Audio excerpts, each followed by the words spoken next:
TG Geeks, episode 79, June 6th, 2016. Is Phoenix Comicon really over?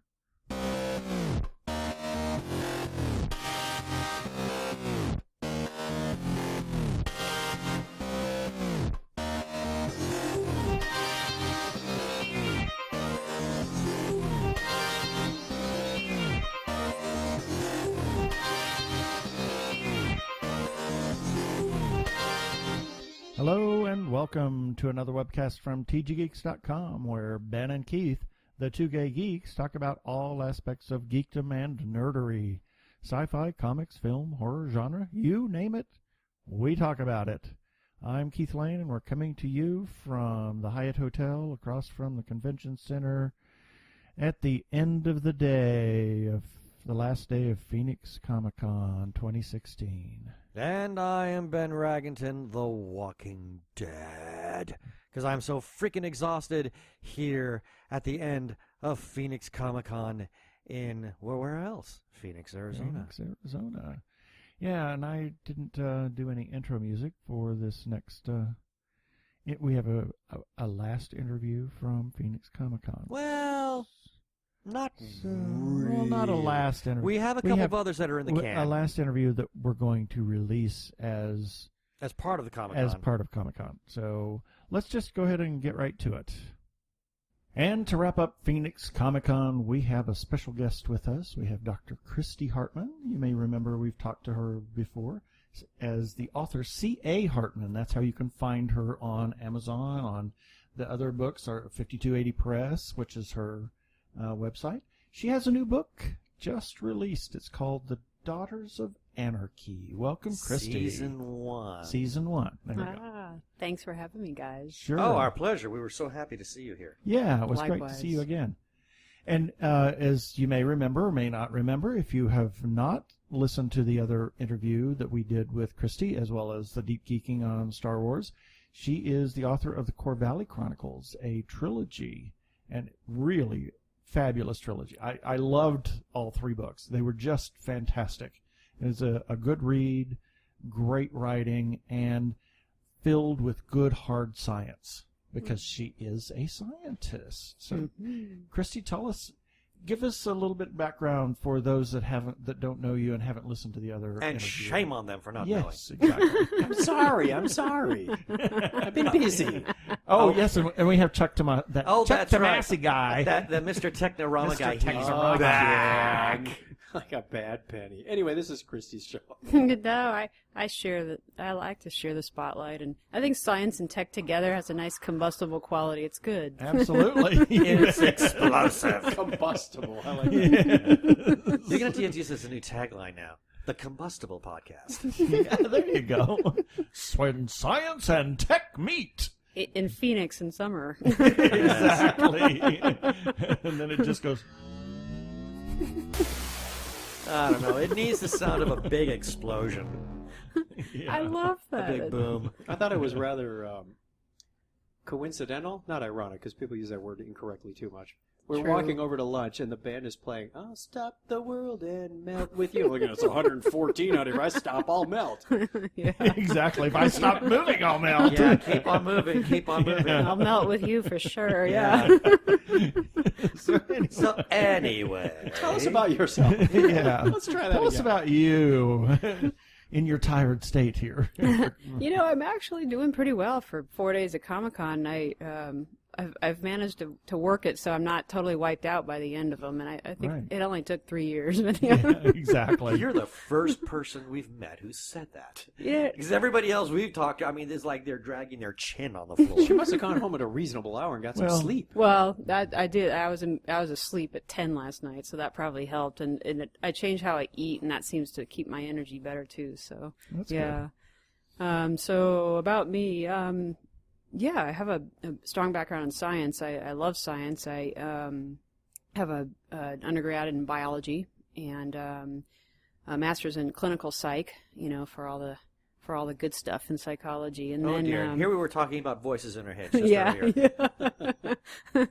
We got you all locked away. Yeah, and then I have a PhD in a field called behavioral genetics, which is looking at kind kind of the genetic underpinnings of behavior, specifically abnormal behavior. We studied a lot of things like drug addiction and other behavioral disorders, especially in young people. At a genetic level, or I mean, is this going to the nature versus nurture thing? Are you looking more at the nature side of it? Yeah, Okay. yeah. I mean, nurture is extremely important, but we studied nature. Right. So did you see the one booth that they had all the way at the end from where you were? It was some genetic study they were doing. I didn't look at it, but I thought, oh my God, the catch line they were just doing they were drawing blood for a genetic study. Yeah. And I thought, oh my God, I'm not going to give somebody my blood that I don't know who they are or why they are doing this. It's like, my God. We had no idea what their affiliation was, but their catch line is, do you know what your genetic superpower is? And I'm like, Yeah. That's weird. Yeah. The bone marrow registry was doing that with a cheek swab, too. But that looked a little more legit because they were next to the blood the United Blood donation. Service. right. Yeah. There were signs around that indicated, okay, this is some part of some health organization. Right. So Yeah. I can accept that. But this, we'll take your blood to see if you've got any genetic That superpowers. sounds I thought, sketchy. what? It is, and especially, I mean, for most things, you don't need blood. You can just get a cheek swab, Right. So the fact that they needed blood tells me they're up to something else. Not necessarily anything bad, but that I would have really liked to see what they were doing. Yeah, but- I didn't get one of their pamphlets. It was like, I saw a genetic study and people doing blood. What? Yeah, and they got real testy when we walked by them and said, no, not at this time. Why? Why aren't you going to give your blood? It's like, ooh. Oh yeah, then they're not with a university. A university would never push people like that because it's unethical. It was, it was a bit And I thought, stiff. if they're doing that, could turn into some kind of genetic registry and steal your genes. Yeah. Yeah. Wow, It just all kinds of I have all this science fiction dystopic crap, sci-fi you know. stuff. Yeah. Yeah, well, it does. Well, it certainly could, but It raises the nature issues. of genetics Mhm. today, and what can be done and what is like on the horizon, I mean, literally, we're almost on the horizon of genetically creating humans. Right. I mean, Yeah. science. true. They still have to go through the whole process, but Yeah. gene manipulation at this point is just on the horizon. Yeah, totally. It's all about the ethics. I mean, science in of itself is neither good nor bad. It's all about the application of it, and they're doing something kind of shady that I don't think I want any part of it. Yeah, and if Yeah. they aren't, they need to be reassuring people. But I wish I could have seen that. Yeah. Yeah, and reported them. You can have my saliva.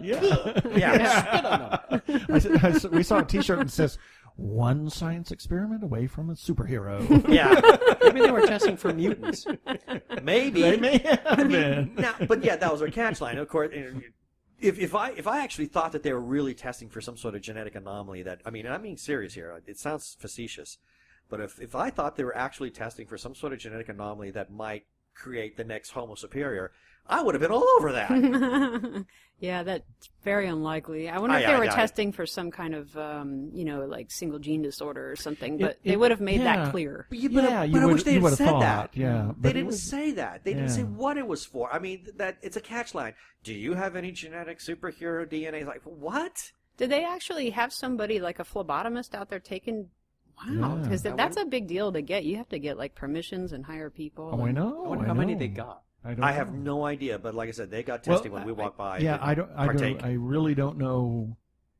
I didn't look at it because I'm just queasy about needles anyway. So I didn't look at it. I did see somebody that they were swabbing and they were swabbing their hands. Yeah, or I did see one or two people actually have their blood being drawn, but I was not going to have any part of it. God, now I'm really curious. Yes. I meant to go back by and get a pamphlet. Pity the convention is now over. Darn. Yeah. Anyway, so 7 minutes of derail. Hey, but it was great conversation. Awesome. It's awesome. So tell us about the Daughters of Anarchy, Season 1. So, it's about the protagonist is a woman, and she has a strong background in science. Wow! Imagine. Yeah, really. You write from what you know. Yeah, but sometimes that makes the best books. And she holds a position of power. This is kind of a somewhat futuristic society, kind of a corrupted city post-war, where they there's an element of Big Brother. They're surveilling everything because they were attacked pretty badly by terrorists, and so there's there's pretty strong surveillance, and she works for the surveillance.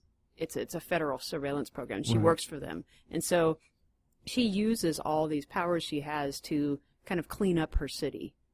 She has a very strong view about wanting the city to be better after the war, and it's a mess. So. Is she a vigilante type, or does she do it publicly, or no? She's she's in the doing shadows. She's doing this on the slide. Undercover. Yeah. She's got a little extracurricular activities. She calls them acts of service, and so she's very service oriented. And some of those things she does are actually very good. And other things she does are good, but they're bad. Well, they have bad connotations for people, I'm sure. Yeah, especially when they wind up dead. But they deserved it. Yeah, exactly. So what? This is kind of a departure from the Korvali Chronicles. It is, yeah. I kind of went away from classic sci-fi, which I adore, with space and planets, and just went with something. And I'm not sure why I did that. I just felt extremely inspired about her and this story and just went with it. Cool. So it's got obviously the tone of the story is going to be completely unique as opposed to the Korvali Chronicles. But I'm wondering, did your writing style alter? Yes. Oh, okay. Yeah, so it did. Good question. Is this a mystery then, or I don't want to say mystery. It's more. Well, I'm thinking, almost like a pulp fiction. Yeah. A sci-fi pulp fiction. Okay. Yeah, my one of my top beta readers called it noir. Okay. Okay. Yeah. So that could be very intriguing. Yeah, it has a a dark feel to it. Right. It's not quite dystopian, but it's a little bit dystopian, and right. It's just got kind of a dark, moody feel. The city is it rains all the damn time there, that kind of thing. Oh, it sounds very Blade Runner. A little bit, which is, one of my one all-time of your favorite films, yeah. Oh, God, so I love that movie. Pre-dystopian. Yeah. A pre-dystopian future. Yeah. You talked about the... Well, that's today. You talked about the protagonist. Is there a primary antagonist, or is she up against different... Adversaries? Adversaries, thank you. Long conference. That's a good question. So there are a few different... There's another protagonist in the story, but she's got a few different antagonists, but you don't really know who the real villains are until later in the book. Okay. So, you got lots of antagonists, but... it's a bit of a mystery then. It kind of unfolds. They lurk in the shadows and... Go ahead. Is this setting up for the next season to be more action-oriented, or... There's a lot of action in this one, but it's mostly her. Okay. Mostly her during her acts of service. And but then she starts developing. She's got coworkers and friends and people that are going on, and then people start people start following her. So those are all. And then this kind of a lot happens, and this kind of sets up for something major to happen for the second book. Okay. So where the whole Daughters of Anarchy concept becomes a lot clearer. So. She's going to be a band of vigilantes, thing it sounds like. Well, female vigilantes. But the Daughters of Anarchy is an organization. They've just, during the wars, they'd fallen by the wayside, but they're starting to see maybe that there's signs that they're back. So she's one of the daughter, or she's a member of the Daughters of No, Anarchy. she's a solo artist, and Okay. yeah. But it sounds like she might be recruited. She's a cousin of anarchy. Fourth brother, second cousin, daughters, father-in-law's uncle. Yeah. I could have taken that in a really disturbing It sounded like place. Alice's restaurant. No, to be honest, I was really going with a Deliverance idea, and I thought, no, we don't need to go down that road. See what I can do to their show? They do the same thing to mine. Do it. Yes. Do it. Yeah. Make it crazy. We go to his show and we just hijack it. It just And I love goes it. everywhere, because their show is. I mean, it's fun, but when we don't have anything else to do. Well, we start with silly stories. Yeah, And go from there. and then it But just, we don't run the show. We just get to sit there and derails. talk. So it's fun. Yeah, it's nice for you guys. I don't have to push any buttons or do anything or monitor anything. And I think that's one reason why Chuck's enjoying this, because I don't have to work. Yeah. I'm free. I've always admired the podcasters. It's a lot of work, and it's like I've thought about doing it. I'm like, oh God, I don't even know where to start. I can help with that. I've co-authored Podcasting for Dummies. Yeah. He has. Oh, okay. Yeah. No Where's your kidding. ding bell? Oh, Ding bell. my ding bell. Anyway. So I do have one question though about the book. I'm very curious as to why you're referring to this as season 1. Ah, yeah. Yeah, there we go. Okay, so I love books, but I really love television. I'm a visual media kind of person, and for some crazy reason, I got this idea that I wanted to structure it like a cable television show. Oh. So this is season 1. Oh, it's Netflix. Yeah, Yeah. it's got 10 episodes. Oh, they're not wow. chapters, they're episodes. And Nice. Yeah. And they're structured like it's like watching a season of Dexter, right? You've got roughly 10 episodes. So they're 10. Speaking our language. Yeah. So Oh they're- God, I love that show. So they're kind of like 10 individual stories. But they're connected. But they're yeah, connected. it's a series Oh, model. cool. So Oh, yeah, cool. but each Wow. one has its own standalone and usually ends on some kind of interesting note. Right. Oh, And so now And I there's have to read this. Obviously, there's an arc, Yes. but so they stand. Oh, that is wow. Yeah, and that's a lot of work. How hard was it for you to construct a story like that? I don't know. It for some reason it wasn't. Probably because I watch a lot of TV, you know. Oh, And so I like the structure of a short cable season. It just really worked for me.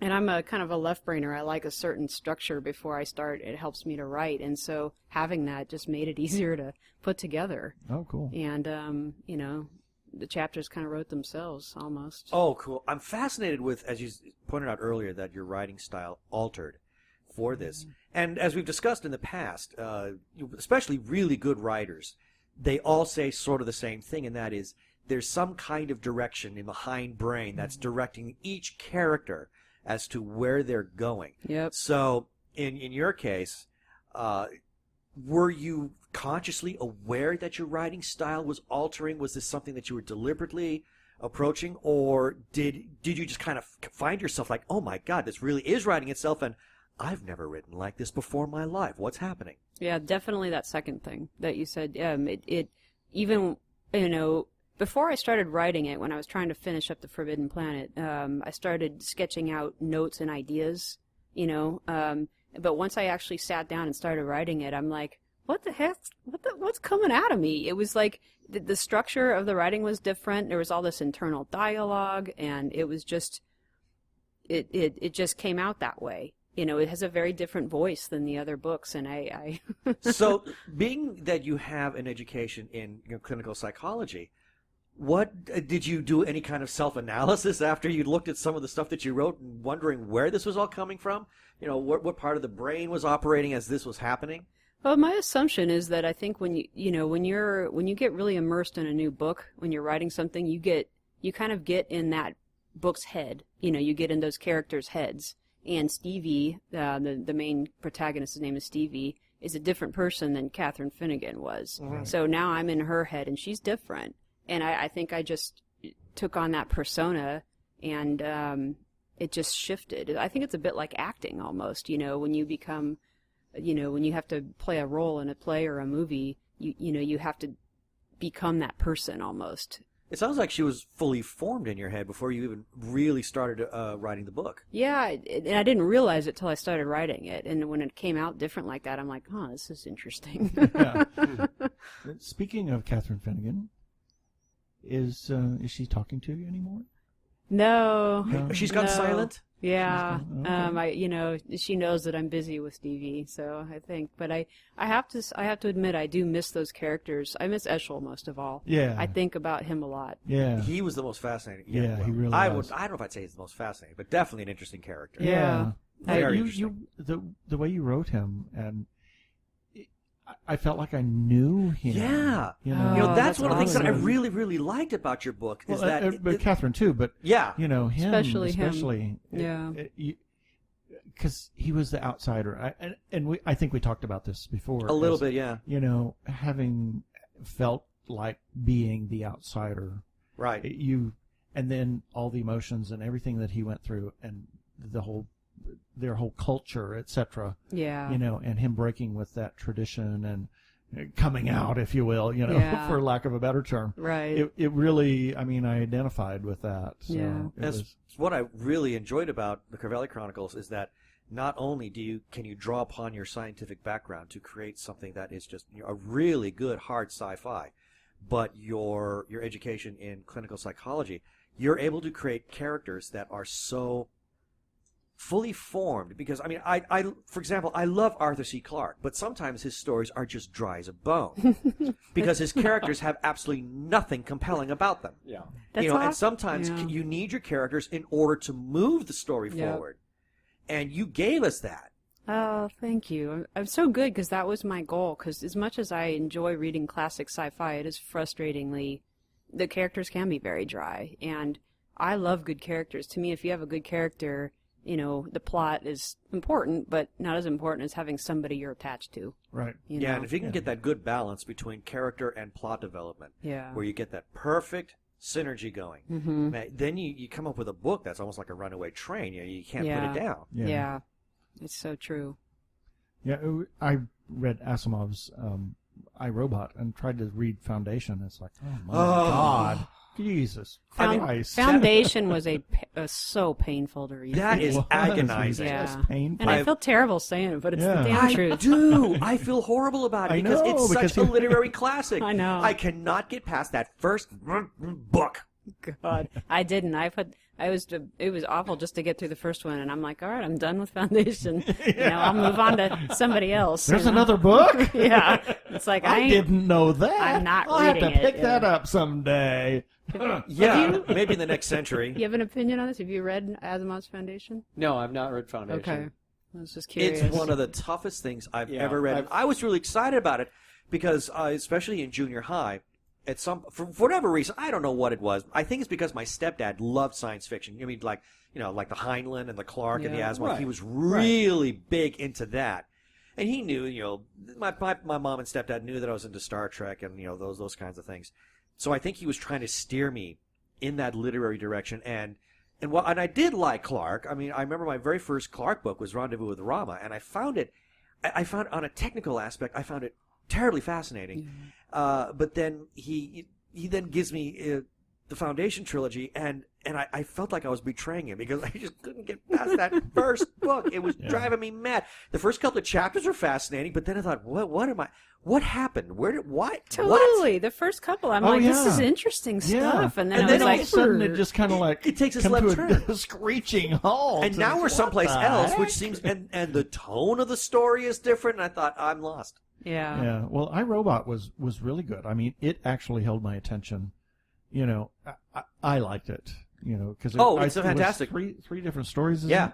And it was compelling to Yeah. me. And I certainly wanted to get through it for the technical, scientific, sci-fi aspect of it. Now, we know that you're obviously a huge fan of science fiction. Was there a book or a series or a movie, something that made you just that had the light bulb go off and say, science fiction? Ooh. Dune. Oh, still my favorite of all time. And I've read the whole trilogy. I read it in college, and I'm like, this is good stuff. And to this day, I still feel that way. Yeah. I will say that is probably the most detailed universe building I've ever seen in any science fiction novel. Yeah, Yeah. It's almost overwhelming. Yeah, I guess it is, and you're right. It is. It's got a lot going on, There's doesn't a it? lot because you're right. It's a great book. I love the book. My only problem though is that when you get to the character moments, it's like, man, I just fly through that like nothing problem, no problem whatsoever. Right. Then I get to more of the universe building. I'm like, okay, I need to take sticky notes instead of crypt notes here. So okay, he's talking I about have to this have a aspect. journal to know where. Kind of like reading who's Moby who. Dick, where Well, there's a whole it chapter is. on ropes. Yeah. Oh, dear God. It is. It's like I need crib notes, and Yeah. I'm creating crib notes here, and literally I had sticky notes just sticking out. It's like, okay, here's this interesting aspect about the Benny Gesserit. One more time. Okay, that's page. Oh yeah. Then I go back. So yeah, in that respect, it's a bit daunting. I did get through the book, but yeah, it is the most overwhelming, detailed universe building I've ever seen. But it is such a literary classic in terms of its science fiction. Yeah. And I've met people who are like, and I understand if they don't like it, but I did, and in college you're just so used to reading dry stuff anyway. So That's true. it's like, for me it was like, no, this is more interesting than some of the stuff I read. Yeah, in high school it was It was Dune versus Lord of the Rings Yes! versus Watership Down. Oh, we didn't do that. Yeah. We didn't do the Watership Down comparison. That's a new. new one. Yeah. Yeah, but we I did, haven't read that. we did that. Yeah, we did the whole I never Dune read it versus either. Lord of the Rings thing. Yeah. And I kept thinking, okay, Paul and Frodo, not working. Not working for me. So I just wrote the most BS article, got an A on it. And there it was. Well, Nice. you do Paul and Frodo, and you come up with Poodoo. Banta Poodoo. For the Star Wars reference, because we're all Star Wars fans here. So Yeah. tell us about the science aspect of Daughters of Anarchy. Yeah, so this is going to surprise you a lot, but there's genetics in it. Oh and, my God! You're You know, kidding. I never saw that one coming. I know it's a surprise, but I decided to go that way, and Okay. actually it's a little bit similar to the Korvali Chronicles in principle. You use a lot of the epigenetic. If you remember in book 2, remember when Catherine and her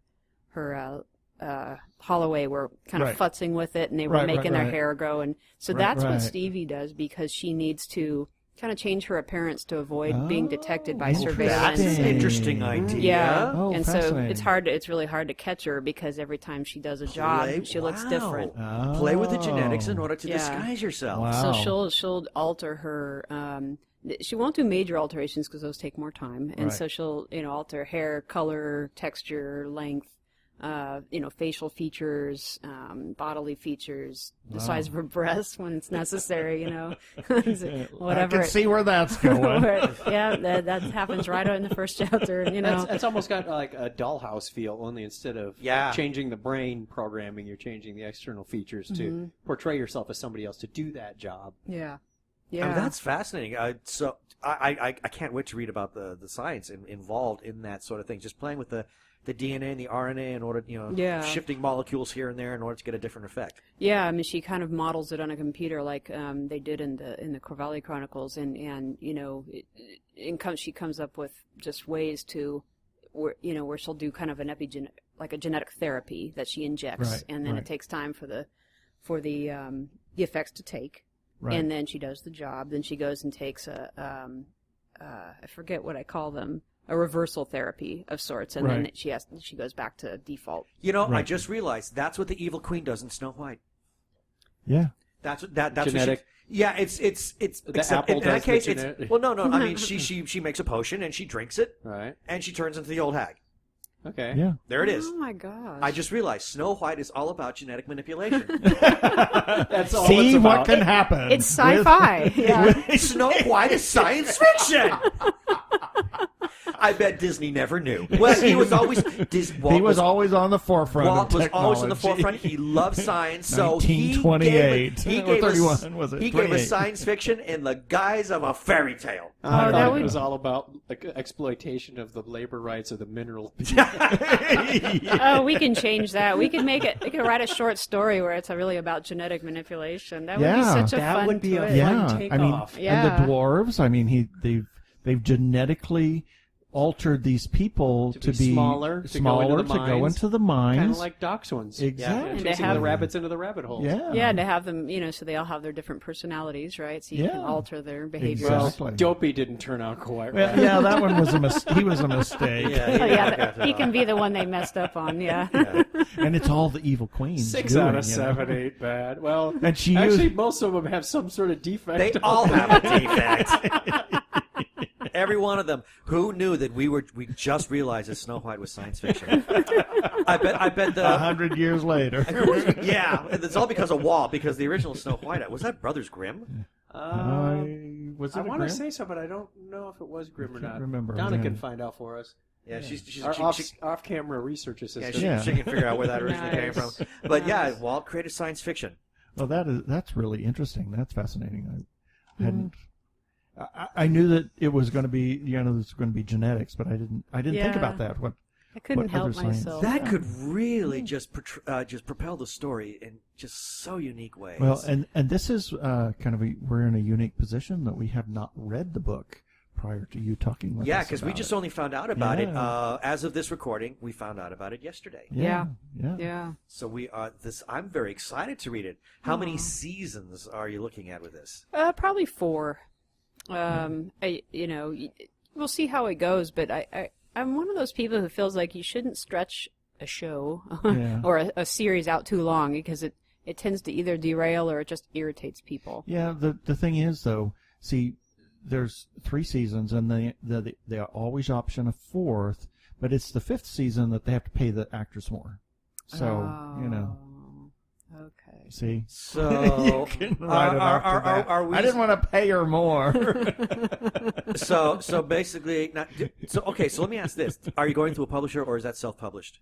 Oh, all my stuff is indie. Yeah, so self-published. Okay, yeah. Cool. Okay, because I was going to say, if you're going through a publisher, then you could simply say, "Well, this is the 5th season. Pay me more." But obviously, that doesn't work. Yeah. Well, I got it structured all right. So you try to pitch it to a cable network, right, to get it on screen. Well, this could be really good. Well, that's true. I mean, you would completely own the rights to this one. Yeah. Well, yeah. And you have especially So this is your lawyer. Yeah, I mean, the Sci-Fi Network is all, or SIFI as we fondly call it. They're always looking for new original content. I mean, who knows? You might actually have the next genetic Game of Thrones. Actually, she'd probably be better off pitching it to Netflix. You'd probably make more money. Netflix would actually really eat that up. That would be really great. Yeah, I mean, Netflix any is of those coming streaming out with services, good stuff. that they pop out the entire season in one shot. Netflix would be or Hulu. Either of those. I mean, that'd be a great project. Amazon Prime. It's on my list. I've written a pilot for the Korvali Chronicles. I'm going to do the same for DOA, and it'll be easier to write the pilot since it's basically the first chapter. So or episode. I call it a chapter. Oh no, it's an episode. Slipped up. Yeah. We'll Old put habits. you in contact with a friend of ours who has worked in that industry. Yeah. And maybe he can give you some pointers on how to flesh that out. He's very experienced in optioning scripts. Oh, that would be wonderful just to get some more information. I've been reading and trying to talk to people, but the more the better. You know? He's Jonathan very skilled. has just he's kind of left that business to write his own stuff. Okay. Yeah, so because one of the things that he did, he shared that with us, that he was kind of a fixer. And he never got credit for anything. Yeah, he got paid for it. They paid him good money, but he was one of those. He's very well off. You just need financially. to fix it, and you don't get any credit. Just fix it, and we're going to go do it. So now he can fund his own stuff. Exactly. Yeah. That's great. And now he got tired of working for somebody else and getting no credit. So he wrote his own stuff. He said, "I have nothing to show for." 25 years of writing. Wow, 25 years. Yeah, he's been doing it for a long time. But he finally went, I'm going to write my own material road, and came out with one of the greatest books. Really great book. It's another one of those great books that I'm just completely madly in love with. Yeah. Oh, wow. So, for those that don't know anything about the Korvali Chronicles, you want to talk about that for a moment? Just Sure. kind of a brief synopsis. It's 3 books. It's a trilogy. Yeah. The nutshell is that it's about an alien from a planet where the people are extremely xenophobic. In the extreme. Yeah. Extremely is an understatement. Yeah. Is an understatement. Yeah. They do not allow any outsider to visit their space. But they also don't allow their own citizens to leave the planet, except under very specific circumstances and with permission. So it takes place in their world. No, it actually doesn't. So he escapes and goes to take refuge among humans. I'm sorry, the alien escapes and goes to live with humans on a starship. So the story is told partially from his perspective, but mostly from Catherine Finnegan's perspective. She's human. Mm-hmm. She's part of this military organization, and that's her ship that she's on, and he gets rescued. He actually comes with the whole passel of other escapees, but they're all dead. He's the only one who survives, and he survives because he manipulated his genome. Did I say Flanagan earlier? I think I said Finnegan. I thought, oh, crap. Close enough. Yeah, it's an Irish person. It's one of those Irish names, I'm part Irish. If you did, it snuck right beneath the radar. I don't think anybody noticed. I wouldn't worry about it. So, so the whole story is really about everything that happens because of this guy's act of rebellion, because it causes issues that are of varying kinds. Yeah. So, ramification in the known universe, shall we say? Yeah. Not to spoil anything, but how does that xenophobia play into the interactions with these people on the other ship? Oh, it plays in for sure, Okay. because, even though he chose to leave, Yeah. he still is of that mindset. He Yeah. was raised in that mindset. He's been isolated from humans. He's never been around them, and so he rubs people the wrong way, like almost immediately. Not everybody, not Catherine, but they rub him the wrong way too, because there's a lot of prejudice in both directions between the peoples, and so. So yeah, the xenophobia and the idea of tolerance and intolerance and not understanding what's different from you is a theme that runs throughout the entire Yeah, series. I think that's something we can all relate to. Oh yeah. Oh, yeah. Oh yeah, for sure. And it's a compelling story. Yeah. I mean, the books can stand on their own. Well, the first one can stand on its own. Yeah. If you never read the other two, it's almost complete in the story process. The other two kind of are dependent on the first one. Yeah. But I enjoyed all three books. I'm so glad. I mean, I'm so glad. it was like, I have to know the resolution to this. And you found the ending to be satisfying. Absolutely. It was like, yes. That can be a tough thing to accomplish. It was one of those things that it was like, you teased that through the whole thing. Yeah. I'm not going to say, but the ending is very satisfying. Well, you just gave the greatest tease right there. Our listeners are going to be like, what's he talking about? No, I have to buy the books. Yeah. Which, of course, is the plan. Yes. And they can be found, as well as the Daughters of Anarchy can be found multiple places. Yeah, they are on Amazon, of course, in print and electronic version. They're on iTunes /iBooks, and they'll soon be on Barnes & Noble. I'm trying to get them on there, and Kobo as well. Audible? So, not yet. I get a lot of requests for audiobooks. I want to do them so badly, but it's a production. You have to find voice talent, and, it's an expense, but I really want to do them. Yeah. How many minutes have we been running? Just curious. We're at 35. Good, because now I kind of want to take this into a totally different direction, if nobody minds. Cool. Sure. Fire in the hole. What do you think about science fiction in theater today, in movies? How do you like what's being put out there? Let's go all pulp culture here. No, not that much. I mean, I'm not a snob. Like if it's sci-fi, I'll go see it. I like it, but I wish, and I know this is tough for Hollywood to do because they're putting so much money into these movies, but I wish they would take more chances with new, exciting stuff. Right. Oh, instead of just like recycling stories. Yeah. Yeah, I mean, there's a lot of recycled stuff out there. There's a lot of remakes of things that don't need to be remade, or if they do, they should be sequels like Blade Runner. They shouldn't be remakes or rehashes. Yeah, Well, we need Andromeda another Strain was Spider-Man. perfect by itself. Why remake that? Yeah. Are you excited about the Blade Runner sequel? Yes, I am. I'm absolutely excited about that. I am too. Because it's 2016 and most of the models are out now. Exactly. They are somewhere. They're out there wreaking havoc as we speak. Yeah. Now, as we mentioned earlier, you are a big Star Wars fan. I am a Star Wars Because fan. last time we had you on the show, we did a big deep geeking on The Force Awakens. Yeah. Since that time, have you had a chance to see the trailer for Rogue One? Yes, I saw it when I went to see the latest Winter Soldier movie, Civil War, and I saw it, and I'm like, ooh, Rogue One, and I'm like, I didn't quite know what was going on, but whatever it is, I want to go see it. Yeah, it's actually takes place in between before Episode 4 In or fact, New Hope. I just read yesterday that the movie ends 10 minutes before New Hope begins. Oh wow! No kidding. Yeah. Oh, so It's going to end on the Tantamine. That's the galactic rebel runner Okay. from Alderaan. All right. That's where it's going to end. And it'll probably end with 3PO and R2. Yep. That's my guess. Nice. But yeah, it definitely ends 10 minutes before the New Hope starts. Yeah, I thought it looked interesting. I was like, oh, because I forgot they were going to do that first, and then the next movie comes out the year after, right? Right. I believe that's correct. The next movie in the Correct. series. The yeah. first 10 minutes is just going to be staring at the planet, waiting for the Star Destroyer to come on screen. Yeah, there we go. waiting, and then it just flies right over. Closing credits.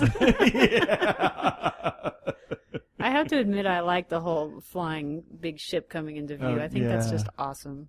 That was the most incredible experience. I saw with my little brother. He's taller than me, and he's 10 years younger than me. I saw that with him on the front row because we're running late, and the only two seats were right in the middle of the front row. You got the full experience. I could put my feet on the wall. Man. So I'm literally, when that thing comes up, it's like, oh my God, Wow. Yeah, I remember the first time I saw that, I kept thinking, and it keeps going And going and going and going. And It's the Energizer it Bunny. was the Energizer And Bunny. then the phaser cannons hit, and it keeps going. And I just kept thinking, that thing is just not stopping. I mean, now I watch it and I don't get that same kind of emotional impact like I did that first time. But man, the first time I saw that opening scene, I knew I was in. Nice. Now you guys are making me want to go watch it. The credits seem to keep going. Going. The story from New Hope. Yeah. Chapter 4. The first time I saw it was chapter Episode 4. Episode 4. Episode 4. What Did the I heck? miss something? I know. Oh, so what did you I looked see? at Kurt and I said, "What the hell is this?" So what? So you saw it on the re-release then? I saw them out of order. I actually saw. Oh. You see, I come from a very large family of 9, so we didn't have a lot of disposable income for movies. Right. And it wasn't Ah. until I could save up my own coin that I got to see Empire. And I was a Oh, little my confused, but it was Lord. still a very interesting movie. Wow. What So you I saw got into- Empire first? Yeah, I didn't have any Star Wars in '77. All I had was TV's Battlestar Galactica. Oh, Been there, done that. That was like my sci-fi feed. So I was a bit starved in my younger years. Yeah. Oh, weren't we all though? Oh yeah. I mean, That was- I've said many times on other podcasts that I used to watch the most terrible stuff on television that you couldn't pay me to watch today, but I watched it then because it's all we had. Christmas special. Yeah. Oh, Star Wars Holiday my Special. Lord. Have you seen that? I have not. Oh, We gotta get a copy of that, Jim. Oh, there's a my- good study in behavioral sciences. Yes. If anybody's listening, you didn't hear this, I will send you the private Vimeo link.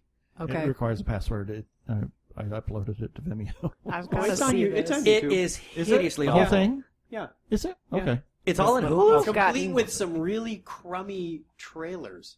You're Oh, yeah. joking. Oh, crummy trailers. I got to see those too. Well, now I Yeah. gotta see what they did. Yeah. It's hideously awful. We thought it was so bad that every year at Dragon Con, we sit down with some friends, grab some beer, and do a Mystery Science Theater of something. Usually it's in the Star Trek vein. So we did Star Trek V, The Final Frontier, we did a couple episodes. It started with Wrath of Khan back in 2007, but we won't go back that far. Why would you lampoon that? Because we were driving from San Francisco down to L.A., and we had some time to kill. And I had my old 5th-gen video iPod, and I put it on the dash, and Craig and I just knew the lines, so we just started Mystery Science Theater while we're driving on the highway. Wow. He puts his H2 on the dash and records this. We didn't ever... We got halfway through, and we finished our trip, and we said, someday we'll have to finish this. Well, it took about 2 or 3 years later, and that's when we started doing this with a group of friends. Last year, we did the holiday special. Oh my. Oh, God. It was painful. So It's agonizing. We have our narration on our podcast that you can play along with the video on YouTube, and we'll say, hit start now, and Wow. it's in sync, but it's really sad. It's got to improve it. I hope so. Because Oh, I didn't make it through it. No, he 15 bailed. minutes, and I said, I can't watch He this. bailed. I walked out of the room. when it aired on CBS in 1970 whatever. Yeah. My best friend, he was going to watch it. My mom, of course, no, science fiction, feh. So I finish dinner, go over to Bill's house, and we were watching it, and we were loving it. But that's because it's all we had. Yep. You were starving for any content. We wanted any kind of Star Wars content because it was just like the greatest thing we'd ever seen since sliced bread at that time. I remember watching it on TV. We knew we weren't going to get Empire for a while. Yep. Just to give you a little snippet of it, B. Arthur is in it. And she runs the cantina and she sings. She sings a song. Oh, God. It's mostly about the Wookiees, so the dialogue is none. You got you got Grandpa Itchy, who he's like lecherous. His dentures came out. So you got and he's lecherous because he loves to look at holovids of pretty ladies. Yes, Diane Carroll. Diane Carroll is in it. He puts on this. He's got this hollow chair, and the hood comes down because Art Carney sold him this chair, brought him the video chip. He's a huckster. Yeah. We're spoiling it, but it can't be spoiled any more than it already is. You can't spoil this. Yeah. No. I mean, we could tell her, we could say every detail, and it would never prepare you for how awful this is. It's almost like a variety show of sketches It is a variety strung show. together. That's what it sounds with like. No continuity. It is a variety show because it was written and produced by Bruce Vilanch, who was famous for just some of the worst 70s variety specials. Yeah. That was his milieu, and he was responsible for that, which is why George Lucas has said that his dream is to find every existing copy of the holiday special, buy it, and burn it so that it no longer Actually, exists. smash them with a hammer. Put them in a hole in the ground in Alamogordo below Under the E.T. Yeah. Was that you that came up with that? I've heard that before. I think it was. If they dug another few feet beyond E.T., they might have found the holiday special. It would be there because it's really loathsomely bad. But if you love Star Wars, I think it needs to be experienced. I agree. Yes. I'm gonna get on this. Yeah, and you will never watch it again. I'm gonna join the from club. us. yeah. You will. the club. Yeah. Alcohol is required. Oh yes. Yeah. Yeah. Like I said, I endured the entire thing the first time, loved it. Wished I hadn't seen it now because a friend of ours gave us a copy of it, and I couldn't wait. He gives me a DVD. He actually managed to create he found on the internet this whole DVD kind of structure for the movie with menus and everything. I couldn't wait to get home to watch it. I popped it in. Keith Bales. I toughed out the entire thing and thought, I need to hang myself now. It's a digital fruitcake. It really is. I mean, and one of the worst moments. I mean, Carrie Fisher. She was sporting the Princess Leia cinnamon rolls. Mark Hamill has got eyeliner. Yeah. It's terrible. I mean, it's just depressing. And then probably the worst part of all, I don't know what's worse, B. Arthur doing her bit about how everybody has to leave the cantina, and it's in a song. Yes. Or good night, friend. Yeah, it's time to go. It's hideous. Or Carrie Fisher singing. They actually took the main title of Star Wars, slowed it down, and she sings a whole new song using a counterpoint. A musical counterpoint. God. It's terrible, and it's all about was the Festival of Lights or Light Day or something like that. Life Day. Life Day. Life Day. Yeah, that's the Wookiee Christmas. Happy Life Day. This is going to be painful because I hate musicals anyway, so this is going to be tough. And any excuse to have holovids of Cirque du Soleil or the one that offended me most of all was Jefferson Starship. Oh, I wanted to kill. Jefferson Starship? I wanted to kill on that one. Oh my God. I thought if you had any decency, you would have at least pulled out ELO. But no, you gave us Starship. How dare you? It's awful. On that note, it's terrible. So what do you think of science fiction today? yeah. It sucks. Yeah. So tell us where you can be found on the intertubes and on all of the stuff. Yeah, so my website is 5280press.com. I do have a blog that I write on occasionally. I'm going to start writing more often. I'm on Twitter at 5280 sci-fi, and I just started a Facebook page actually. Oh, cool. So it's C.A. Hartman Books. Because I like Facebook, and I like to be able to talk to people, and it's easier to do on Facebook. And for a social media that was originally designed for teenagers, adults use it more often than anybody else. That's right. Yeah, It's great for marketing. Yeah, it's fun. It's my go-to social media right now. I'm gonna start an Instagram account because it seems like all the cool people are on there, and I have so many artists and creative Well, not friends. until we join. That's not cool anymore. I just liked your page. Did I spell it wrong? You. Thank One, you. one N, two One N, N. one N. One in, yeah. C.A. Yeah. spaced Hartman and author. I got So- nothing. We'll have to find it later. Okay, well, thank you, Christy, for being with us today. Oh. It was wonderful to have. It was wonderful to actually sit down and be able to have Yeah. face to face. This is Yeah. awesome. I thank you so much for having me. Oh, It's a sure. great way to end the Comic-Con. Yeah, just kind of relax a bit. Yeah. Are you going to be at FanFest? No. Yeah. No, it's not good timing for me. What about Comic-Con next year? Are you planning that one? Most likely. Okay, cool. Yeah. Okay, so I tell you what.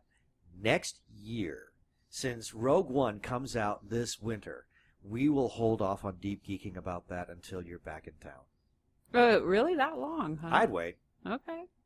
We can I'd always be do willing it to wait. online. I know, but I think it's more fun to actually, be able to gauge off of Yeah. other people's reactions, and there's something more fun and more spontaneous about just the visual Or aspect if of we're the Yeah. up in conversation. Colorado or in Denver. When is Denver Comic-Con? It's actually in 2 weeks. Oh, is it really? Wow. Yeah. Wow. Yeah, so Are you it's- part of that? Oh yeah, yeah. That's All my yeah. It's a great con, and I do really well there, and people expect me to be there, and yeah, it's a good thing. It's Cool. about the same size as this one, so it's Is it? big. Oh, yeah. cool. Are there other cons that you regularly visit? WonderCon. Oh, cool. LA. Yeah. Wow. Yeah, I did that, and those are my big three. I'm looking into some other big ones right now, but we'll see what happens. Yeah. So. Yeah, Dallas was this weekend as well. So, Oh, is that right? Yeah. Yeah. Okay. That's why It's a big a con. number of They- people weren't here today. Yeah, there was. We compete with Dallas, and they got a lot of the bigger names and Really? Yeah. than we got. I didn't know they had Comic-Cons in Texas. Yeah. But- Imagine We'll have that. to cut that out. We'll have to edit that out. yeah, I just didn't see. I've never heard of one there Yeah, ever. I mean, it makes sense, but I just never heard of one there. Well, just jumping on the bandwagon, you latecomers. You. Oh, I didn't say that. Huh. All right. Well, thank you, Christy. Well, thank you. Our pleasure.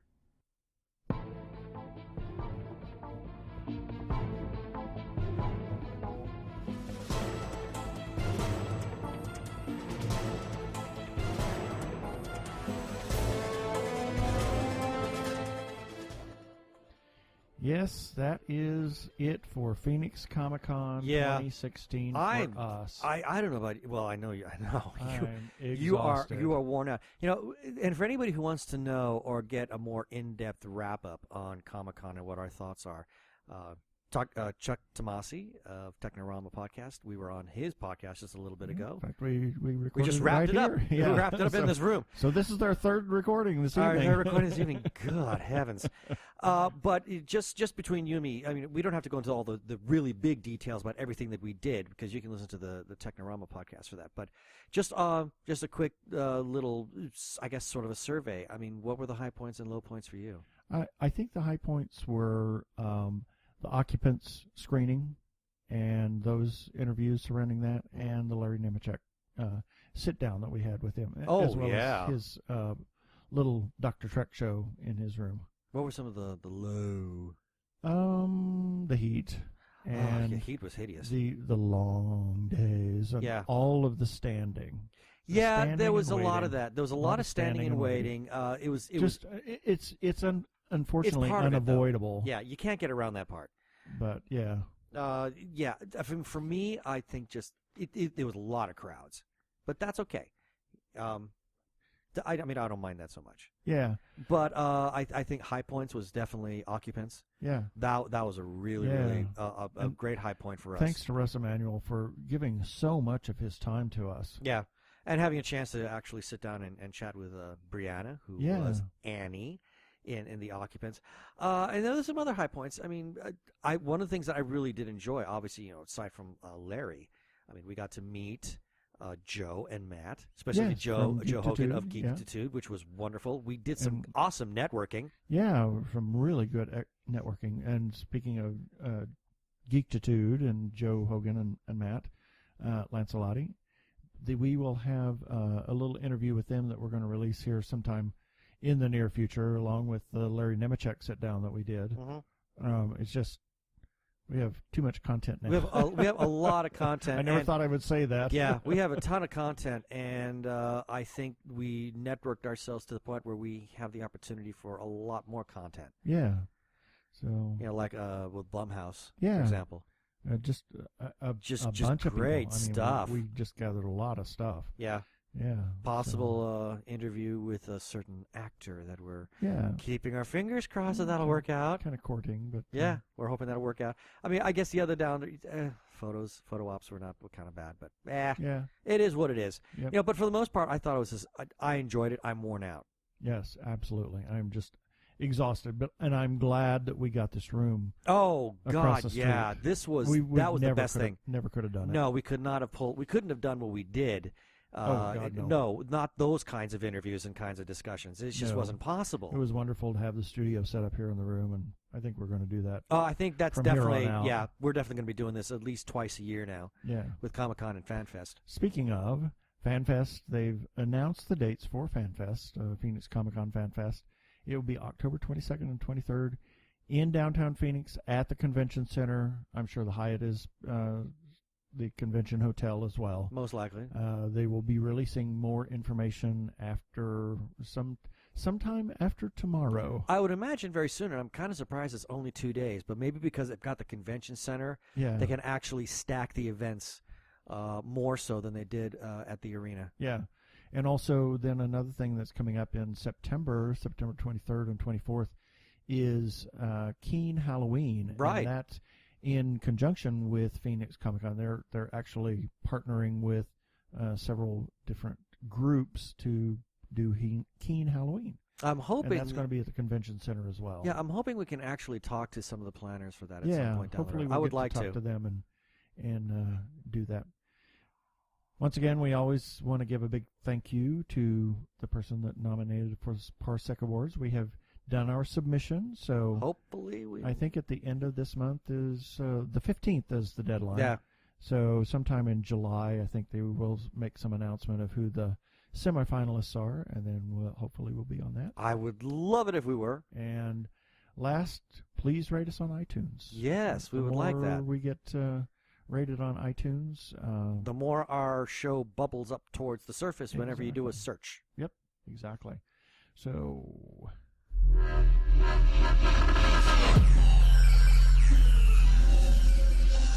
And that should do it for this episode of TG Geeks Webcast. Be sure to check out the article for this webcast episode. We'll have a couple of links on that page. And remember, you can comment on our Facebook page or our website at tggeeks.com, or leave us a voicemail at 469-TG-GEEKS.